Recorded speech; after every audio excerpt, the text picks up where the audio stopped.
Yo, what's going on? It's the Swag Champion of America, Bdot Stacks. I'm in the building. It's the Bdot Stack Show. We currently here at Studio 17, Brooklyn, New York. And I got a very special guest in the building. My Yo, brother, SJ Snoww. What's the vibes, bro? you know the vibes was good, You my already guy. know the vibes, too. Word. Yeah, so, you feel me? This is my first episode of the Bdot Stack Show. You know what I'm saying? Yo, Feel me? And I had to bring the dogs out. You know what I'm saying? I just yeah, thought like, oh, who can I bring? You feel me? That'll bring that energy, be a special guest. You know what I'm saying? And the yeah. right fit. You know what I mean? So Mm-hmm. you would definitely like the first person I thought of. Like, yo, let me get my son S on this. You know what I'm saying? I Yeah. know you got a lot of things going on. I know you've been working. You know what I'm saying? So just give a little overview of yourself. Tell the people what you've been working on. You know what I'm saying? Nah, yeah. I just been working on a project. I just recently did a giveaway, and I'm just really just focused on it all. Like me and Boz for sure, definitely like Renaissance man. We just do it all. We just try to make everything happen. So, for sure. Word. So my first question to you is, you feel me? Being that you're from Harlem, Yeah.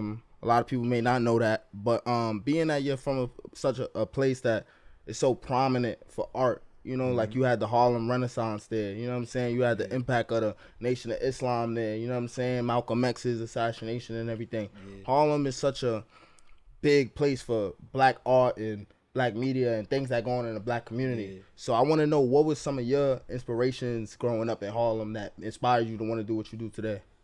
I would say my inspiration was just everything, like from the way people dress, like the fashion side of it, to like he said, like just the historical culture, like just like black, like I feel like it's just the mecca of just black culture.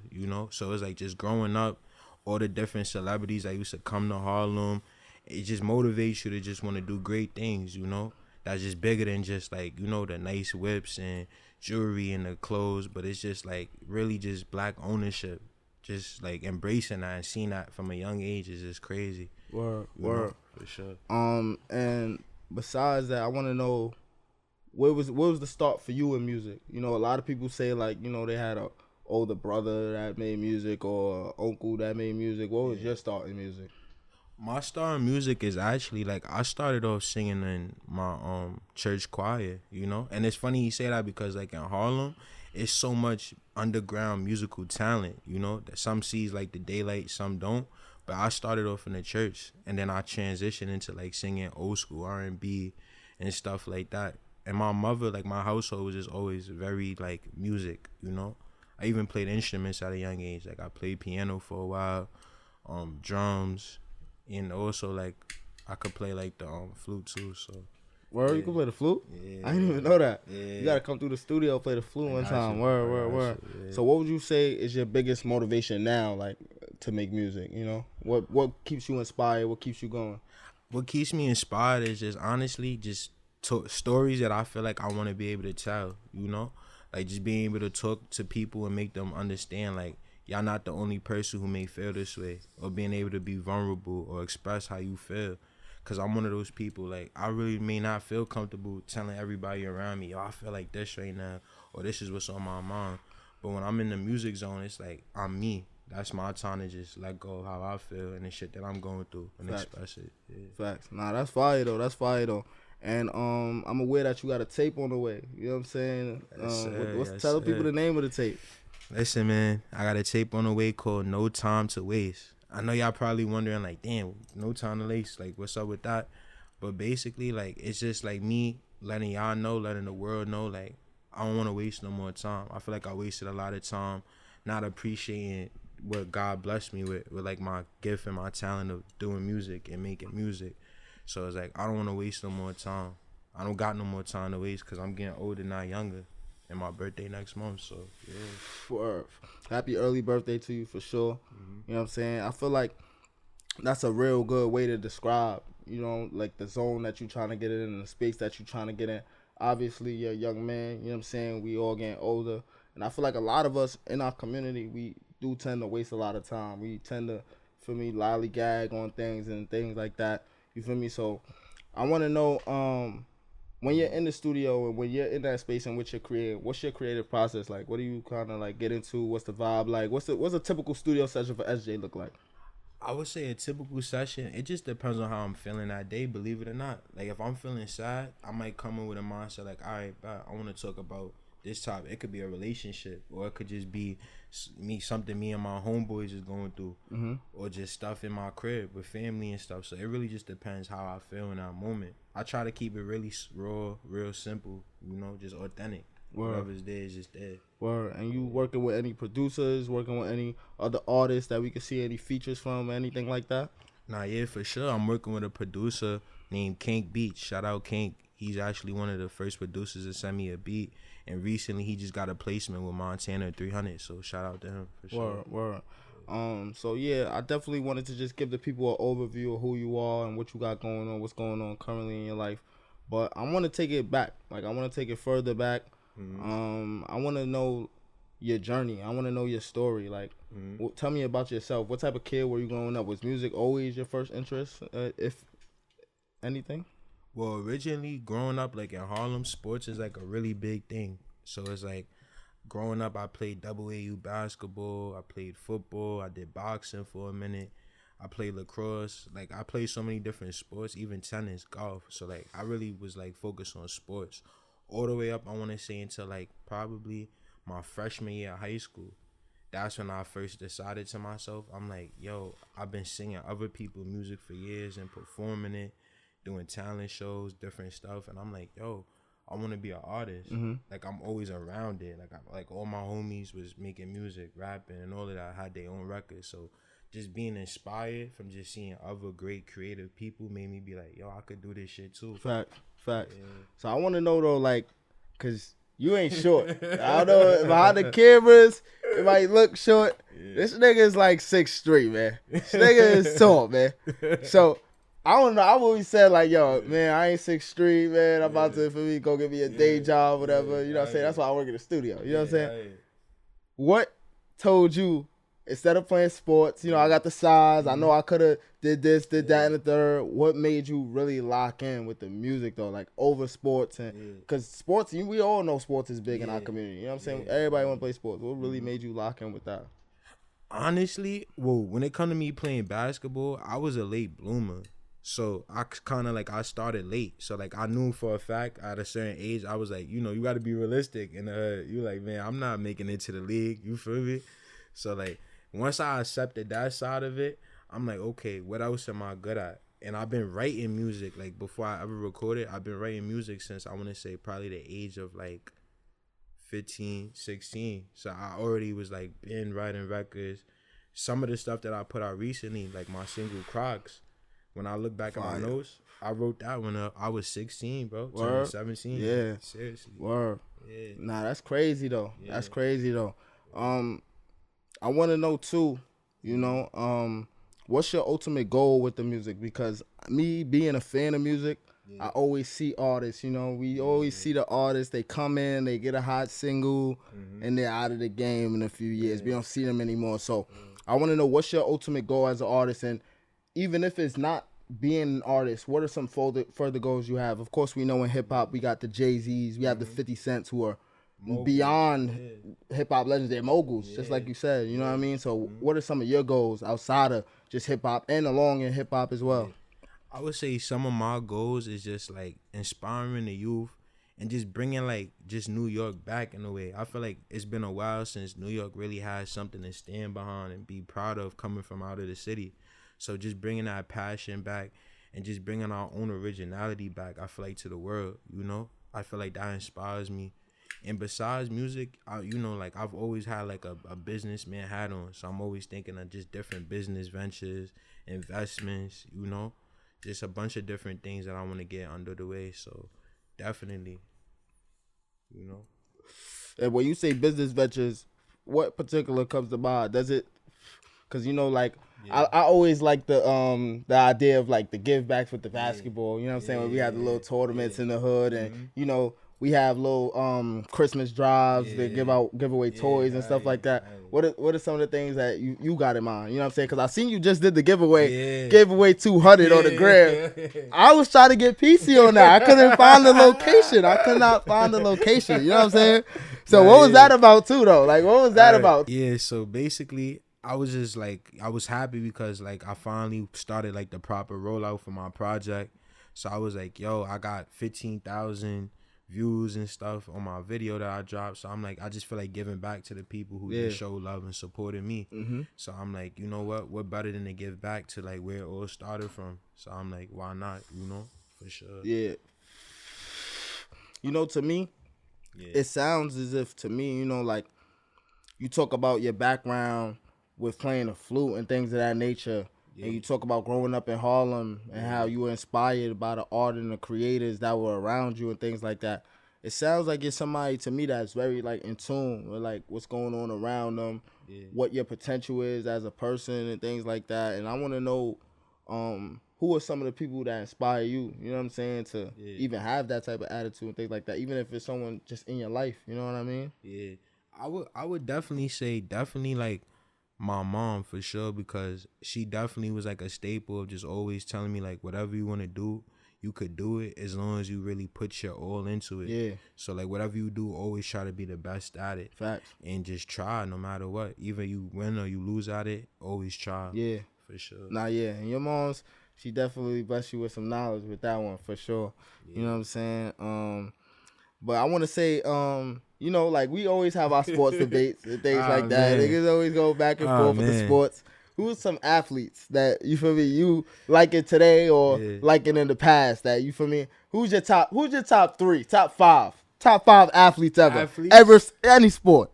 Who's your top 5? All right, so at number 1, I gotta put LeBron in. Number 1, okay. Number 1, I gotta put LeBron. Okay. Number 2, Odell Beckham Jr. for sure. And that's just off of just aura, like style, all of that. Like you like that run, everybody wanted the Odell hairstyle, bro. It was a litty run. Yeah, it was a litty run. Yeah, it was. Top 5? And number 3, I'm gonna have to say definitely Novak Djokovic, bro. I know that's gonna surprise Novak Djokovic. Yes, who that? Bro. He's the all-time leader in tennis, bro. He got the most Grand Slam wins in men's history. Yeah, bro.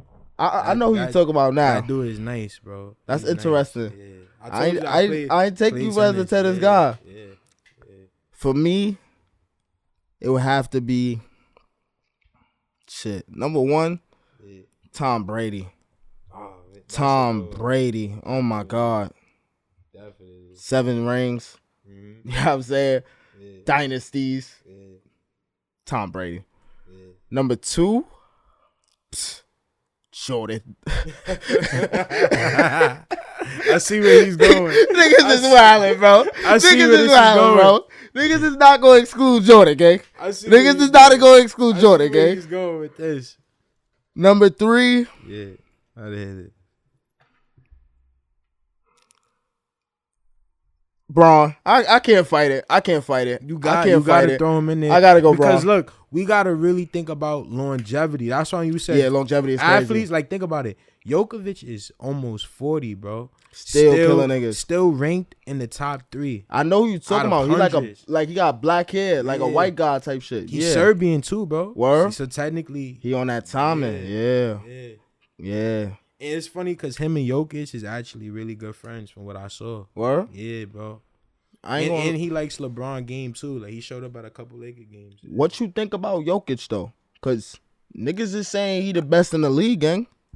And I ain't gonna lie, I ain't gonna say I feel the same way, but that nigga is average of the 30-point triple double. That shit ain't easy, nigga. I think on some real shit, bro. Like Jokic is off of numbers alone and just accolades too. Mm-hmm. You gotta put him as the best player in the league. But at the same time, I feel like we could kind of have like a 1A and a 1B as far as who's the best player in the league. Mm-hmm. And it's honestly, I feel like it's all just depending on what you prefer. Yeah. You feel me? What would you prefer to run an offense to? We could throw Shea in there. You feel me? Because Shea is a great player. He's averaging almost 30 on the best team. And a half on the best team in the West. And he's also playing defense. He's going to be all NBA on the defensive side too. Unlike Jokic, you know? So that's what I'm saying. It's really what you want to prefer. Yo, niggas always talk about him being a defensive liability, bro. But that matters, bro. It does matter. He makes teams defensive liabilities, nigga. Fuck is you talking about, nigga? That nigga is catching the ball at the top of the key. He might pump fake you. You're going for the pump fake because he can hit threes. He's going by you. Fake pass it to this nigga. Throw the ball behind his head to FPJ. He's pump faking, fucking cutting through the wing. Throw it back out to him. He throws a no look. But look, dime to the paint. A few games ago, that nigga's playing science out there, nigga. A few games ago, Chet Holmgren is out. Jalen Williams is out. Shea drops 26, 8 rebounds, 7 assists, and they win the game. He's an amazing player. And they beat a top-ranked defensive Clippers team. Because actually this year the Clippers actually have one of the best defenses in the league. And he does that with 2 other key elements of the team out. So that's what I'm trying to say. You really got to look at the landscape of it. Jokic has had Jamal Murray and he's had Aaron Gordon and them mostly all year. Yeah. And they lost to a Knicks team that can't even beat top teams like OKC or Boston, you know, or even Cleveland. So that's what I'm saying. You really got to look at it and just be like, it's what you prefer.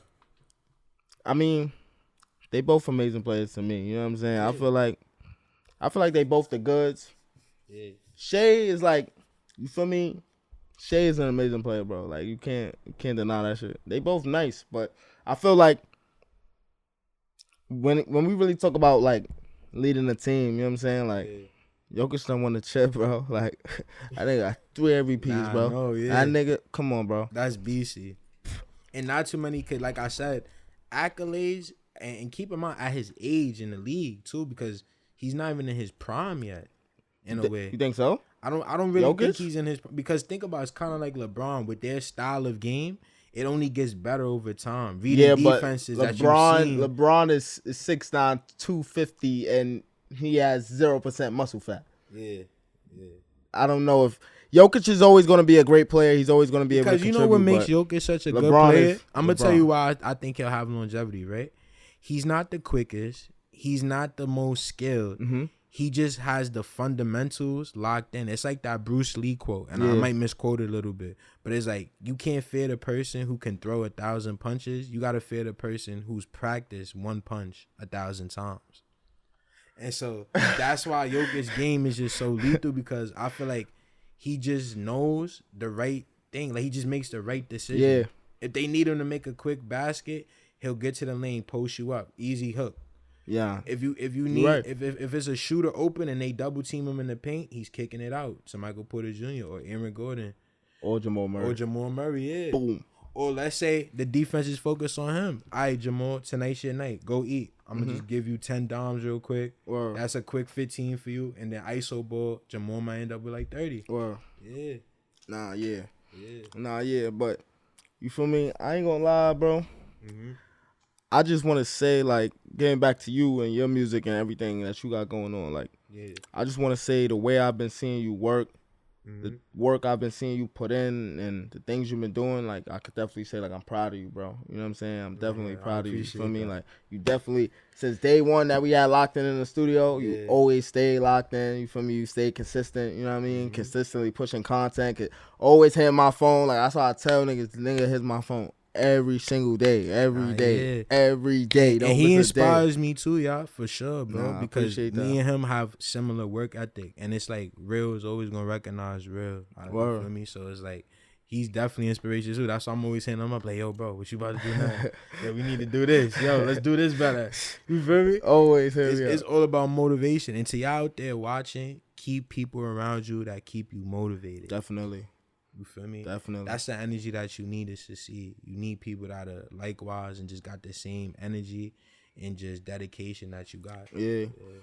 And me being an engineer, I could definitely say, you feel me, like, I have a million clients where it's like, you have a session with them, never see him again. You feel me? So I want to ask you from an artist perspective, what is it for you that'll really have you locking in with not only an engineer but a producer and wanting to, like, stay in tune? Nah, I would say definitely, like, you know, like I was saying, just somebody who really loves just the art of making music and, like I said, just work ethic. Like, I want somebody who could tell me, yo, bro, punch in here, you could do that better. Yo, maybe you should tweak this. This sounds better. Like, somebody who wants to see me produce the best art as an artist, and then me being able to also come to them and tell them what I think they could do to arrange something good too. So just an open-minded team of just great collaboratives. Yeah. And you feel me? That was, to me, that's like, I feel like that's some real shit. You feel me? But I want to know the deeper dive, like, because a lot of these studios, niggas will bring you to a hole in the wall studio, or for me, you got shout out to those because you got to start from somewhere. But I'm talking about niggas is be wildin'. I know it's bigger than just a hole in the wall. It's more than just that. Engineers don't want to, feel me, speed the beat up. They don't want to make the right cuts and chops.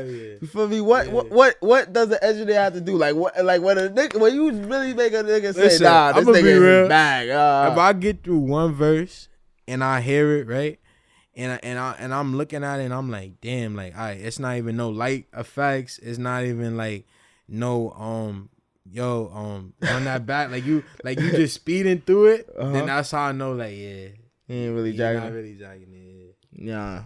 Oh, y'all engineers, you feel me, that ain't doing people right. Do the people right, man. Some of y'all don't even know how to like put a song in the proper key. Like, a lot of y'all out here be just mixing with, like, not even having it in a proper key. Just simple stuff. And how does that make you feel? When you it makes you, I'm going to be real, like, when you starting off as an artist because you don't got no label funding you and stuff, and you taking your hard-earned time and money to go to the store, it makes you feel robbed in a way, because it's like, when you see other people body of work that they got done, it's like, whoa, what the fuck? Like, I'm wasting my money, I'm wasting my time. You feel me? So fact. It's like, that's why I always say, like, you need a great engineer. You need a great engineer. And I feel like a great engineer is more important than just a great artist, because a great engineer can make the most craziest, wackest shit sound so much better than what it really is. Nah, that's a fact. That's a fact. But I want to know, who are some of the artists, you know, being out here in New York? We got a lot of artists that's popping out from here. You got even a lot of artists that's popping out outside of town. You know what I'm saying? Who are some artists that you could see yourself working with, that you might have some features coming up with, who you've been talking to, any label deals we could be looking at and things like that? Tell the people what's going on with you feel me, behind the scenes. Nah, I definitely been locking in. I got a couple features in the works and stuff like that. Surprise features. So I'm going to just let y'all see it when it happens and stuff. And, like, you know, besides that, just, like, I would say, honestly, just been working on this project. I've been locked in 8 hours, 9 hours a day sometimes, really just cooking up, trying to just find that sound that I know the streets want right now. So just really that for real. Nah, I feel like definitely, you feel me, like with the work you've been putting in, you feel me, you just keep going, stay locked in. You feel me, you're going to be all right. But I want to know, what's your dream collab? Like, who you really fucking with? Like, who are some artists that you really fucking with, and who you see yourself really collabing with, like, that you haven't collabed with yet? Like, give us a name, you feel me? You ain't gotta be shy. You feel me? Let the shit know, you feel me? Yeah, I would say definitely a Future collab for sure. Legend. Yeah, definitely. Legend. Shout out to Hendrix. Like, I think a Future collab would be so fire too.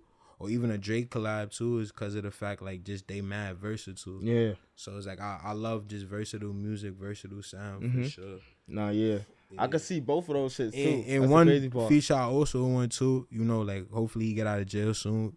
Shout out Fetty Wap. Yeah. For sure. That was like one of the first artists that actually had me start listening to, like, hip hop and shit. Believe it or not, Word. Nah, that's crazy. So you got on the wave a little late. Yeah, I was late. Like I grew up listening. Believe it or not, the first two artists in, like, hip hop I started listening to, believe it or not, was actually three: Lil Wayne, Fetty Wap, Drake, and Kodak Black. Word. Yeah. Nah, that's fire. I want to know, when you get up, you feel me? What's your plans? You feel me? What's the first thing you gonna do? Like, once that label deal come in, that publishing deal come in, whatever it may be. When that come in, what's the goal? What's the plan? I say my plan is just, like, all the people that was here from day one, like the engineers, the producers, artists that I've worked with. I would say, you know, just get us our own, you know, just space to keep being creative and just project and use our talent. So, like, I definitely would probably invest in a studio first hand. And then second hand, just promoting a brand, you know, starting a brand that I could promote, that I could market, whether it's with clothes, fashion. And then, of course, you know, making sure family is straight. Like, my mom, you know, get her a nice house somewhere. You know, just regular shit. Hell yeah. Nah, that's what's up. That's what's up. Because you hear a lot about people getting the bag, blowing the bag on whatever they may blow it on. You know what I'm saying? I feel like it's important to stay focused on what you got going on. You feel me? Because the music got you there. You got to stay with that. And on some real stuff too, I feel like a lot of the times people blow a bag, like they first big bag when they get it, is because sometimes they didn't have a big bag before that big break. Yeah. So it's like once you already go through the ups and downs of the street shit and hustling and making money and shit, your mindset changed because you see how quick 30,000 could turn into like 10. Yeah. Or you see how quick a 50 pack could turn into like 20. Yeah. Or for just a few dumb decisions. So it's like you can't let your pride, you can't let your ego, you can't let your wants get in the way of the grind. Yeah. So that's why I'm more focused, I'm more humbled, I'm more locked in. And certain shit is like, I don't need that now. Like the old me would be like, yo, I gotta get that shit. I could get this right here, right now. But like the new me is like, nah, that could wait. I'm trying to build something bigger and just deeper than just all the unnecessary shit. Nah, yeah. Inshallah, all that shit gonna come to you. You feel me? Like I feel like it's just a matter of time. You got the right mindset. Yeah. I know you be locked in. You feel me? You getting those reps in. You feel me? So shout out to him too, cause good looking. See, for sure. He's talking to y'all right now like he don't be here witnessing this shit. I'm just, you feel me? I'm he's just behind. Know he's what's behind going the on. work that y'all gonna hear too. You feel me? I'm just letting like him I know said, what's going Renaissance man. You feel me? It's a lot of Who the Renaissance man? we all Renaissance. Oh, I was about to say. We all doing, Nah, I already know how that shit go. Feel me? Word though. You feel me? But besides the project, let them know everything that you got going on next. You feel me? That they can look forward to. Nah, I gotta, like I told you, I got my first solo tape coming out. No Time to Waste next month on the 13th. That's dropping. Then I got a collab mixtape dropping soon with my brother Reese. Shout out Reese, by the way. He's a really dope artist. Y'all about to hear new music from him coming soon. And just FLD as a whole, just establishing a brand that stands for Forever Lit and Determined, because that's just how I feel. Like, I want to be forever lit, and I got to stay determined on the shit that I'm trying to accomplish in life and just growing. So just everything, everything is just movement, growth, progression. That's really what I'm locked in on. Yeah. And new music. Like I said, new music, new visuals on the way. It's a lot in store for y'all, for me and Bazzi coming soon. Facts. Yeah. Nah, so definitely. I just want to say thank you feel me, for coming up here. You feel me, having this conversation. Cut the professionalism, man. Just pass the blind. Nah, me stop.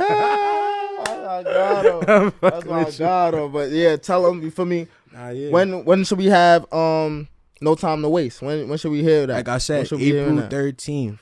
Sunday, April 13th, No Time to Waste. It's going to be out at midnight. As soon as midnight hit, the streets is going to have that for sure. Facts, yeah. So if you want to give any shout-outs, give a shout-out to your peoples, give a shout-out to everything you got going on for sure. Give me your Instagram handle and all that. Shout out to my guy, Bdot, for having me.